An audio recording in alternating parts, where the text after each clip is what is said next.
Bonjour à vous, monsieur Bonaparte. Ou citoyen, devrait-on dire? Citoyen consul, s'il vous plaît. Mais comment j'en ai bavé pour arriver jusqu'ici, c'est la moindre des choses. Ah oui, parce que vous venez de loin, je crois. D'Ajaccio, principalement. La Corse était devenue française à peine 1 an avant ma naissance. Jusqu'à l'âge de 10 ans, je ne parlais pas un mot de français, vous savez. Eh bien, justement, nous avons fait une chanson sur votre jeunesse. Vous voulez l'écouter? Sur ma jeunesse. Quelle riche idée. Faites voir. Il est un immigré, il n'a même pas 10 années. Mais beaucoup de fierté, beaucoup de volonté. Il ne parle pas français, c'est un déraciné. Son cœur est resté sur l'île de beauté, loin aussi le soleil du pays où il est né. La cité d'Ajaccio pour la foi de Brienne. C'est vrai. J'ai passé mes 9 premières années dans mon pays natal, la Corse. Et puis voilà que je me suis retrouvé d'un coup en pension, à l'école militaire royale à Brienne, en Champagne. Vous connaissez le Nord? Vous connaissez Brienne? Un choc culturel, ça a été un choc culturel. Et thermique aussi. Il y gèle 5 mois par an.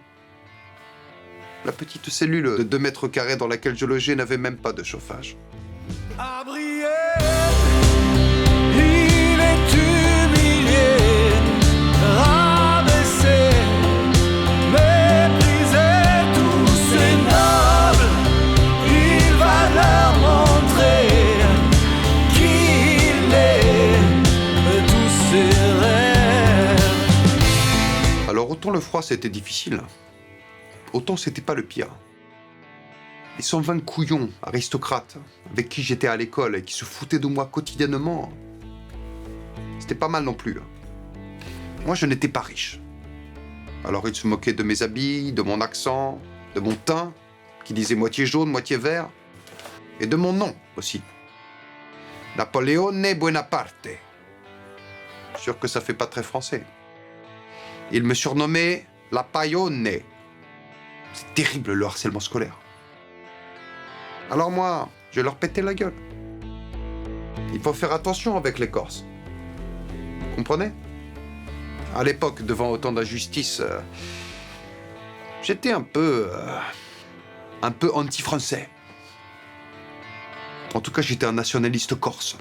Ça, c'est certain. Et ne plus voir sa mère, ses 4 frères, ses 3 sœurs. Pourquoi tant d'injustice et pour quel avenir? Mais il faut s'accrocher. Peu à peu grandit l'amour de son nouveau pays. À Brienne. C'est étrange comme certaines choses évoluent.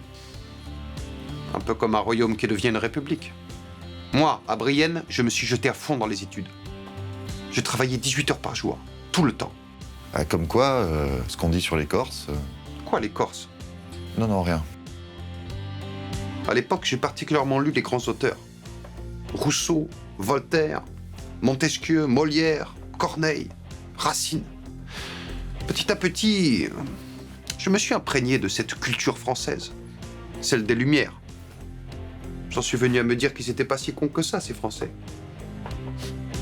Enfin, sauf ces abrutis d'aristocrates, incapables de réussir le concours de l'école militaire du premier coup. Contrairement à moi. Tu parles d'une élite.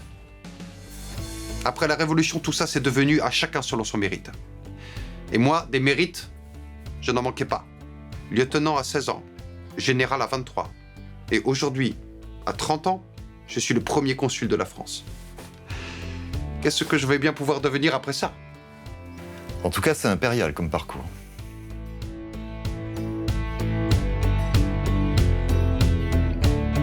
Pendant près de 20 ans, la destinée de la France se confond avec celle d'un homme, Napoleone Bonaparte. Pardon, Napoléon Bonaparte. Arrivé au pouvoir en 1799, il transforme la France en une société moderne, crée le Code civil, le Conseil d'État, les préfets, les lycées et la Légion d'honneur. Stratège hors du commun et grand politique, Napoléon étend la domination française à travers l'Europe et diffuse les idées de la Révolution par les armes. Mais si celui qui est devenu entre-temps l'empereur des Français, Napoléon Ier, est populaire auprès du peuple, il se met à dos la bourgeoisie, lassée par ses guerres incessantes et par le durcissement du régime qui limite la liberté de la presse. Vaincu à Waterloo en 1815, il est exilé sur l'île de Sainte-Hélène où il meurt en 1821 à 51 ans et demi. À Brienne, il est humilié, rabaissé, méprisé, tous ces nobles, il va leur montrer qui il est. Tous ces rêves à l'école de Brienne, il n'est rien.